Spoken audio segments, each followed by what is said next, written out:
మీ GIET ఇప్పుడు GGUగా మారింది. 2000కు పైగా ప్లేస్మెంట్స్, IPM, KPMG వంటి సంస్థలతో ఇంటిగ్రేటెడ్ కోర్సులు, UPSC కోచింగ్, అడ్మిషన్లు ఓపెన్. కానీ జగన్ గారిని ఇప్పుడు కలుస్తున్నారు కదండి, కొంచెం టైం దొరుకుతుంది కదా. వాస్తవంగా అంటే డెఫినెట్ గా పార్టీ అధినేత కాబట్టి ఎందుకు ఓడిపోయాం అనుకునే దానికి ఒకటి రెండు ఆయన సైడ్ నుంచి అసలు ఏం మాట్లాడుతున్నారు ఇప్పుడు? ఇప్పుడు జగన్ సార్ ఓపెన్ గానే చెప్పారు కదా, వీళ్ళు చెప్పినటువంటి అబద్ధ హామీలు మనం చేసిన దాన్ని సరిగ్గా చెప్పుకోలేకపోయాం. ఓకే, ఇప్పుడు అంటున్నారు కదా మనం చెప్పుకోలేకపోయాము అన్నది ఒకటి రియలైజేషన్, కన్వే చేయలేకపోయాం. వాళ్ళు అబద్ధాలు చెప్పారు. ఓకే, ఈవీఎంస్ అన్ని నా పర్సెప్షన్లో ఇప్పుడు జగన్ సార్ ఆయన పరిపాలన తప్పు చేశాను నేనైతే ఎవరన్నా ఒప్పుకోను. ఆయన చేసినంత మేలు ఇప్పటివరకు ఎవరు చేయాలి. మళ్ళీ స్ట్రాంగ్ గా క్యాడర్ అదే ఊపుతో ధైర్యంగా తిరుగుతున్నారు గ్రామాల్లో. ఈ రోజు చాలా స్ట్రాంగ్ ఉన్నారు క్యాడర్, స్ట్రాంగ్ ఉన్నారు క్యాడర్, ధైర్యంగా తిరగలుగుతున్నారు. ఎందుకు? అప్పుడు మేలు చేశారు కాబట్టి క్యాడర్కి నష్టం జరిగి ఉండొచ్చు. బట్ ఈ రోజు జనాలు అనేవాళ్ళు ఎవరైనా సరే జగన్ గారిని పొగుడుతుంటే, జగన్ ఉన్నప్పుడే బాగుంది అంటుంటే, ఈ కూటమి వచ్చి సర్వనాశనం అయిపోయామని చెప్పేసి ప్రజలు అనుకుంటుంటే ధైర్యంగా కాలు రగరేసుకొని తిరగలుగుతున్నారు మా కార్యకర్తలు. ఎందుకంటే మా జగన్ ఇది చేసాడని చెప్పుకోగలుగుతున్నారు. ఈరోజు వాళ్ళు చెప్పుకోలేకపోతున్నారు కదా.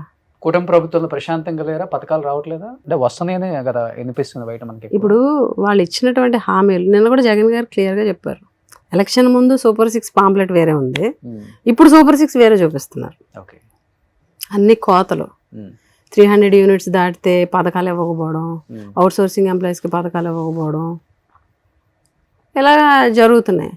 ఈ నిరుద్యోగ భృతి అన్నారు, 3000 రూపాయలు నిరుద్యోగ భృతి అన్నారు, 20 లక్షల ఉద్యోగాలు అన్నారు, 1500 18 ఏళ్ళ నుండి 60 ఏళ్ళు 18 ఏళ్ళ నుండి 59 ఏళ్ళ వరకు 1500 రూపాయలు అన్నారు. ఆడబిడ్డ నిధని లేదు, 50 ఏళ్ళకి పెన్షన్ అన్నారు, ఊసు లేదు, ఏమీ లేదు. రైతు భరోసా సెంట్రల్ గవర్నమెంట్తో కాకుండా 20,000 ఇస్తామన్నారు. ఇప్పుడు 2 సంవత్సరాలు 40,000 ఇవ్వాల్సింది మొన్న ఒక 5,000 ఇచ్చారు అంతే. స్టేట్ గవర్నమెంట్ నుంచి ఇచ్చింది 5,000 రూపీస్. అదే ఆ యూరియా ఇవ్వలేకపోతున్నారు. 270 రూపాయలు తీసుకోవాల్సినటువంటి యూరియా ఈరోజు 600 పెట్టి బ్లాక్ మార్కెట్లో కొనుక్కోవాల్సి వస్తుంది. అయినా కూడా దొరకని పరిస్థితి. స్కామ్, యూరియా కూడా స్కామ్ చేశారు, డైవర్ట్ చేశారు.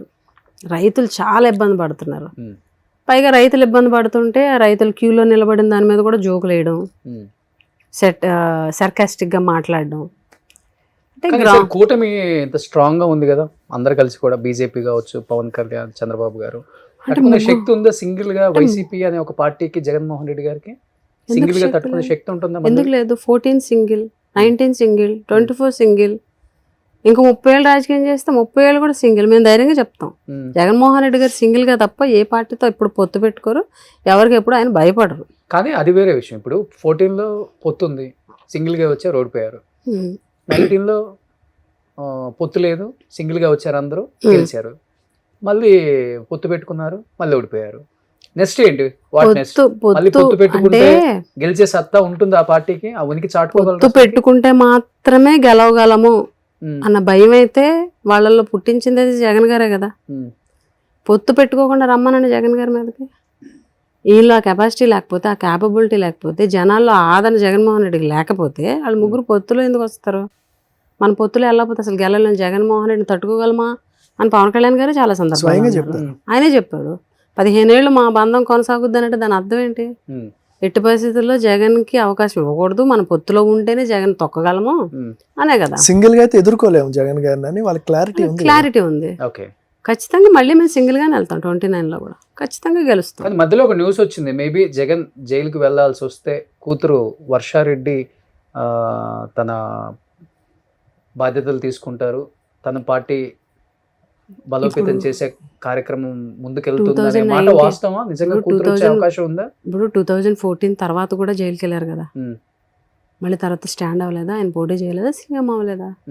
ఆరోపణలతోటి అధికారం వాళ్ళ వైపు ఉంది కాబట్టి జైల్లో పెట్టచ్చు. ఇప్పుడు కానీ రావాలి కదా, 3 months తర్వాత అయినా రావాలి కదా, వస్తారు కదా. 3 months దానికోసమే ఎవరినో పెట్టి ఒకటిగా ఉంది, ప్రాబ్లం లేదు. జైలుకి వెళ్ళినప్పుడు కొత్తల్లో షర్మిల కావచ్చు, విజయమ్మ కావచ్చు, భారతమ్మ కావచ్చు, అందరూ ఒకటిగా ఉంది. ఈరోజు షర్మిలమ్మ ఒక దిక్కున్నారు, విజయమ్మ ఒక దిక్కున్నారు, భారతమ్మ ఏకాకి అయిపోయారు అనేది బయట వినిపిస్తుంది కదా. మేమందరం ఆ పార్టీని నడిపించే శక్తి ఇప్పుడు ఫ్యామిలీ పరంగా ఆ కుటుంబానికి వస్తుంది కదా. ఫ్యామిలీ పరంగా వాళ్ళకి ఎన్ని ఇబ్బందులు ఉన్నాయి అంత వాటి నమ్ముకున్న గురించి విజయసాయి రెడ్డి గారే పార్టీని విడిచి పక్కకి వెళ్ళిపోయిన వ్యక్తి, అన్ని సంవత్సరాలు ట్రావెల్ చేసిన వ్యక్తే రేపు ఇంకా పార్టీని నడిపించే సత్తా ఉన్న వాళ్ళు ఎవరు ఉంటారు? జగన్మోహన్ రెడ్డి గారు ఒక మాట అన్నారు, ఎవరు వెళ్ళిపోయినా సరే నాతో పాటు వైఎస్ఆర్ కాంగ్రెస్ పార్టీ కుటుంబ సభ్యులు ఇంతమంది ఉండగా నాకు ఎటువంటి ఇది లేదు, వీళ్ళు కాకపోతే ఇంకొకళ్ళు వస్తారని ఎన్నో సందర్భాల్లో చెప్పారు. జగన్మోహన్ రెడ్డి గారు ఒకళ్ళు వెళ్ళిపోతే డిమోరల్ అయ్యే సిచ్యువేషన్ జగన్మోహన్ రెడ్డి గారి విషయంలో లేదు. ఎందుకంటే ఆయనే టాప్. ఇప్పుడు షర్మిల కొడుకు రాజారెడ్డి కూడా వస్తాడనే టాక్ కూడా వినపడుతుంది. ఎవరు వచ్చినా జగన్మోహన్ రెడ్డి గారి విషయంలో ఎవరేం చేయలేరు. ఆయన ఒక్కడు చాలు మా పార్టీకి. ఎక్కువ కాలం ఒకవేళ వీళ్ళు అధికార దుర్వినియోగం చేసి అధికారాన్ని ఉపయోగించి జైల్లో పెట్టినా పార్టీ సక్సెస్ఫుల్ గా వెళ్తుంది. వస్తారు. నడిపించే నాయకుడు ఎవరు? నాయకురాలు ఎవరు? అప్పుడు ఎవరైనా నడిపిస్తారు. వస్తుందా? భారతం వస్తుందా? అది వ్యక్తిగత వస్తాడా? వర్షారెడ్డి వస్తుందా? ఇప్పుడు వ్యక్తిగత భేదాభిప్రాయం ఆ సిచ్యువేషన్ వస్తుంది అనుకోవట్లేదు. ఒకవేళ అన్యాయంగా నిజంగా జైల్లో పెట్టే పరిస్థితి వస్తే జగన్ గారు నిర్ణయిస్తారు ఎవరు ప్రాపర్ భేదాభిప్రాయాలు ఉన్నప్పుడు. జగన్ గారు ఎవరిని పెట్టినా మొత్తం క్యాడర్ లీడర్స్ అందరం కూడా చెప్తే ముందుకు తీసుకెళ్తాం పార్టీని. ఖచ్చితంగా ప్రజల ఆదరణ ఉంది కాబట్టి ఖచ్చితంగా నెక్స్ట్ మళ్ళీ వైఎస్ఆర్ కాంగ్రెస్ పార్టీ అధికారంలోకి వస్తుంది. ప్రజల యొక్క సపోర్ట్ తో వస్తాం మళ్ళీ. లాయల్ గా ఉన్న నాయకులు కదా. సో ఆ నమ్మకం అయితే ఉంది 100% ఆయనకు ఉంది. ఎంత క్యాడర్ అధికారంపై 11 సీట్లు వస్తే ఎంత డిమోరల్ అవ్వాలి, పార్టీ ఎంత బ్యాక్ స్టెప్ వేయాలి ఎక్కడైనా. ఇప్పుడు జగన్మోహన్ రెడ్డి గారు రోడ్డు మీదకి వస్తే ఎందుకు అంతమంది వస్తున్నారు?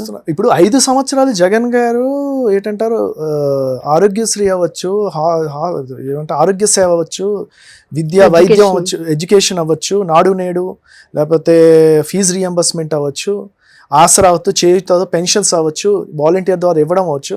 ఈ సేవలన్నీ చేయడం అనేది వాస్తవం కదా. దానివల్ల లబ్ధి పొందారు అనేది వాస్తవం కదా. కరోనా టైంలో కూడా సేవలు చేసే వాస్తవం కదా. మరి ఆ ఓటర్స్ లబ్ధి పొందిన వాళ్ళందరూ ఉంటారు కదా. అంటే 67 సీట్లు వచ్చినప్పుడు కన్నా కూడా 11 సీట్లు వచ్చినప్పుడే క్యాడర్ స్ట్రాంగ్ గా ఉందంటారు మీరు? 100%. ఇప్పుడు ఇంకా స్ట్రాంగ్ ఉన్నారు. ఎందుకంటే మాకు చెప్పుకోవడానికి ఒక స్వర్ణయుగం 5 ఏళ్ళు ఆయన చేశారు. వీళ్ళు ఎన్నన్నా చెప్పొచ్చు 5 ఏళ్ళు నాశనం చేశారు, అప్పులు చేశారు అన్నారు. ఏం అప్పులు? అబద్ధాలే కదా. ఈ రోజు ఒకటొకటి వాళ్ళు చెప్పినవన్నీ, జగన్ గారి మీద చెప్పినవన్నీ అబద్ధాలు. ఎలక్షన్ ముందు అబద్ధాలు చెప్పి గెలిచారన్నది క్లారిటీ. 14 లక్షల కోట్లు అప్పు ఎక్కడండి? మొన్న అసెంబ్లీలో ఆన్సర్ ఏమి ఇచ్చారు? 3,60,000 కోట్లు. సో ఇదంతా ముందు రాజశేఖర రెడ్డి గారు చెప్పుకునేవాళ్ళం.